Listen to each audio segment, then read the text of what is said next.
Good afternoon, ma'am. Today I'm going to demonstrate and assessing the mouth and the oropharynx. It is the mouth. It is the component of the digestive tract, which is delimited by the lips anteriorly and oropharynx posteriorly. So then the oral cavity functions as a protective barrier and is an essential component for speech and swallowing, mastication, digestion, and taste sensation. Then the purpose for this assessment to identify the structures of the mouth and oropharynx and describe the normal findings in the physical assessment of the mouth and the oropharynx and to acquire skill necessary to perform and examinations.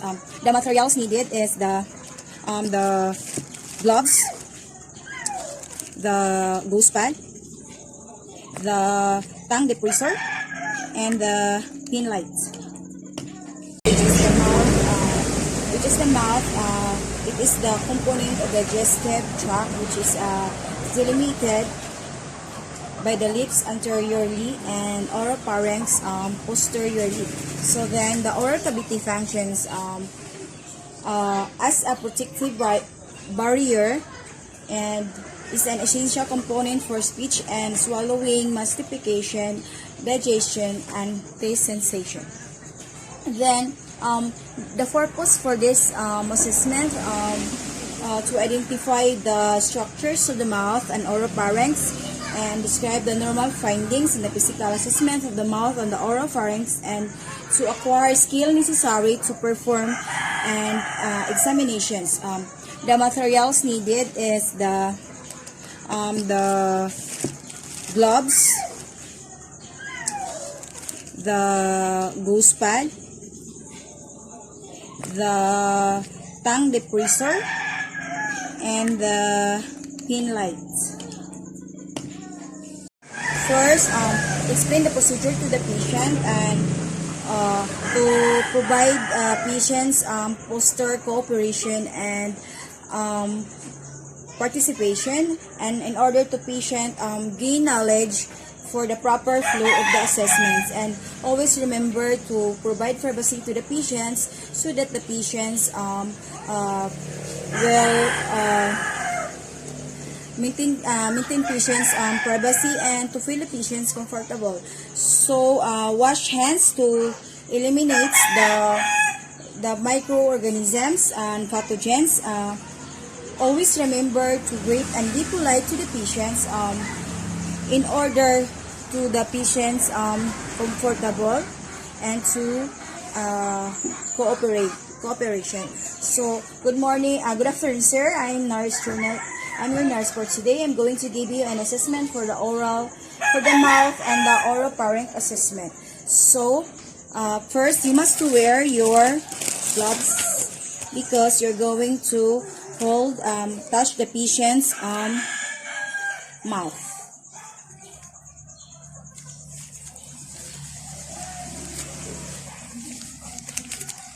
So wear your gloves because you are going to touch the patients inside the mouth and the oropharynx. So first inspect the outer lips of the segment. Can you stand up, please, sir? First, you are going to inspect the patient's lips. You have to observe the patient's symmetry of the lips, the contour, the color, and the texture. Observe the colors, the color of the lips of the patient, the consistency, into orally and externally. So it must be in a normal size. So normal findings for these lips are smooth, moist, and without any lesion. You have to assess the patient's lips. You have to assess the lips of the patient's consistency, the intraorally and externally. So the normal findings of the lips of the patients are the lips are smooth, moist, without any lesions or swelling, The color is pink, while the deviations for this is the pallor around the lips. So around the lips is pallor. So the pallor, the lips are the lips are due to anemia or shock. And then the reddish lips, missing the patients with ketoacidosis, which means it is a carbon monoxide poisoning. So the other term is COPD, polycythemia. So another is edema, which is the signs of swelling, and then due to systemic allergic and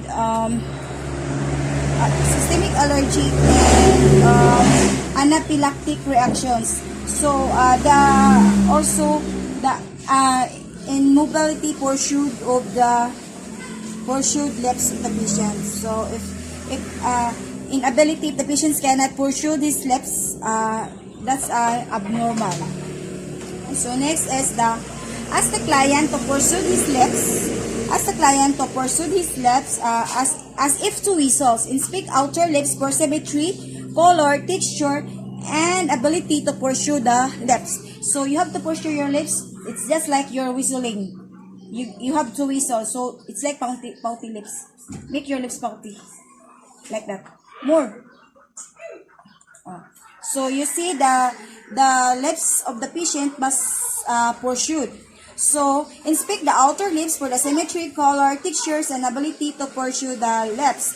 So the normal is the uniform color, which is pink, soft, moist, small textures, ability to pursue the lips, which the deviation is also the pallor, the cyanosis, the blister, swelling, scaling, and able to pursue the lips of the patient. So if the patient cannot pursue his lips, it's abnormality. There's an abnormality. So pursuing the lip breathing, you have to relax the neck. In pursuing the breathing, you have to relax the neck of the patient, and then the neck and the shoulder of the patient. Breathe in you have to still pursue your lips, but you have to breathe in for 2 seconds. Breathe in without closing your lips. You just you have to make pursued lips. Always pursued lips. That's it. No, still pursue your lips, and then to determine the breathe out for 4 seconds through the pursued lips. You have to pursue, but you have to exhale, but still pursued lips. Okay, thank you. So there is no any abnormalities of the patient by pursued his lips.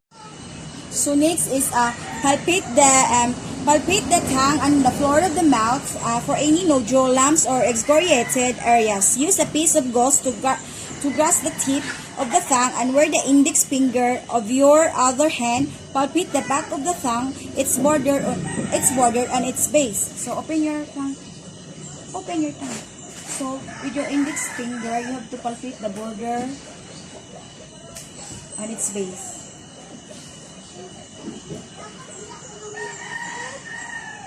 So the normal is the smooth and no palpable nodules, and the deviation is from normal is swelling and there is nodules. So next is inspect the movement of the tongue. Ask the client to roll the tongue upward and move it from side to side. So you have to open your mouth and then move your tongue from side to side, up and down. Not just open your mouth. Inside. So and then you have to see if the patient can move his or her tongue from side, from up, and then move freely, no tenderness. It is a normal movement for the tongue, so there is no any problem for that. So but if the tongue cannot move from side to side and up or down, it is the deviations from normal. So and then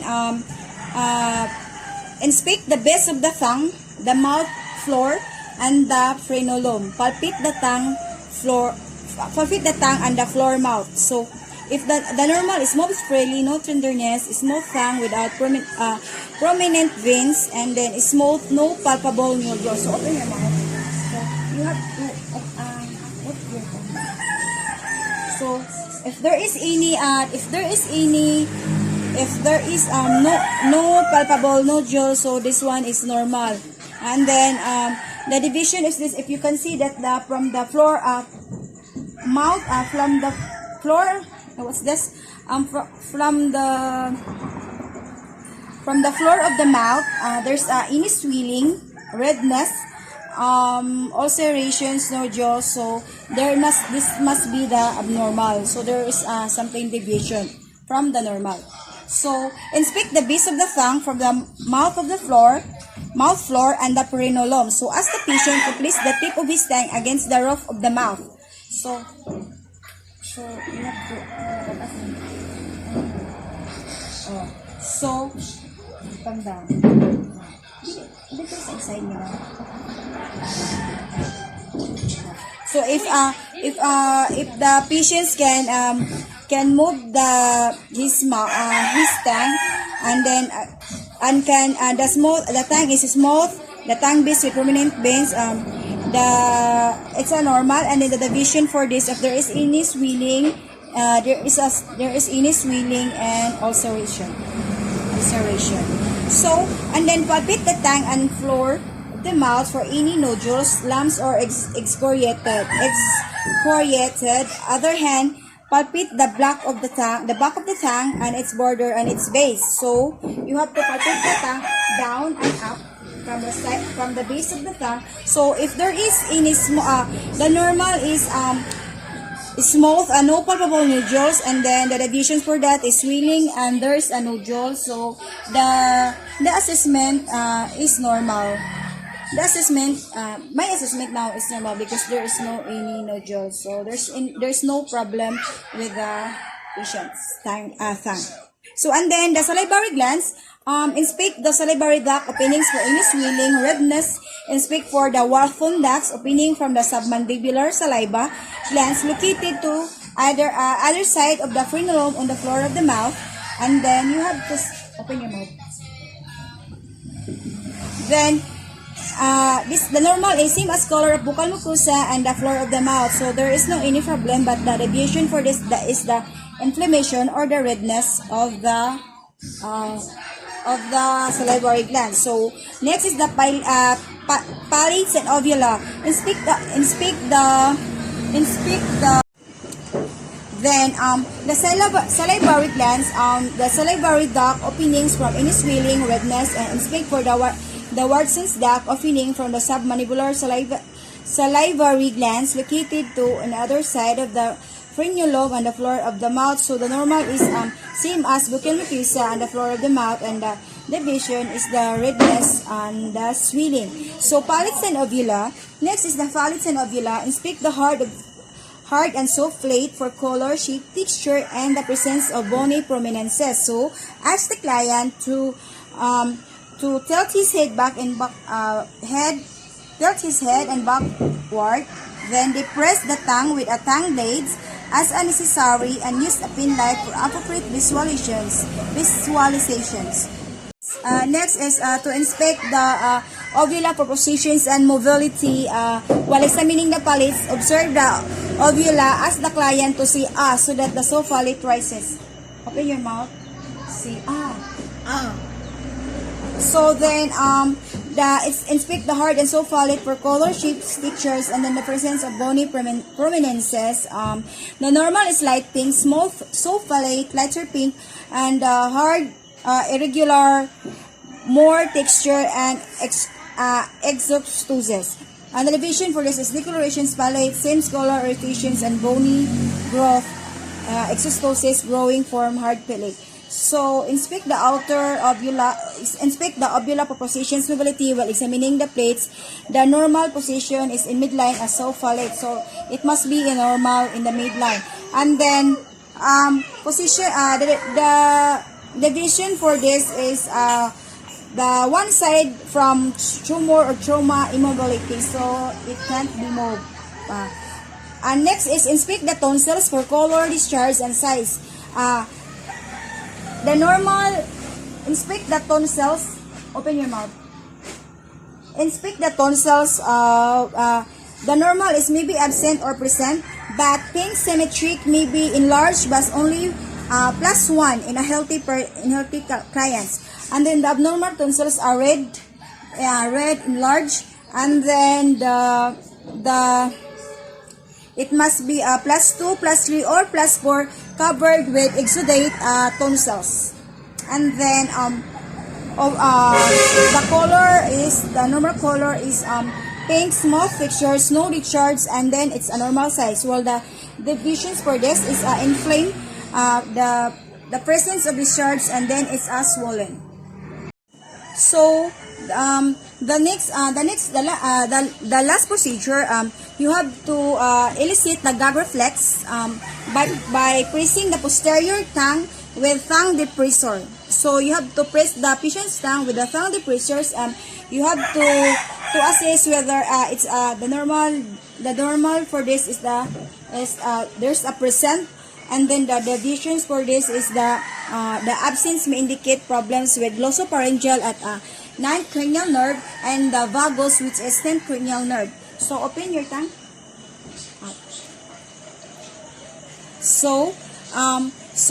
So this is the end of the procedures, and then after that, doing all the assessments, you have to document all the medical records. Documentation is very important to assist the client's data gathered and to provide clear data for the entire assessment for the physicians. And then it is also to ensure the nurse an accurate medical record so that the nurse can have a proper nursing intervention. That's all, and thank you.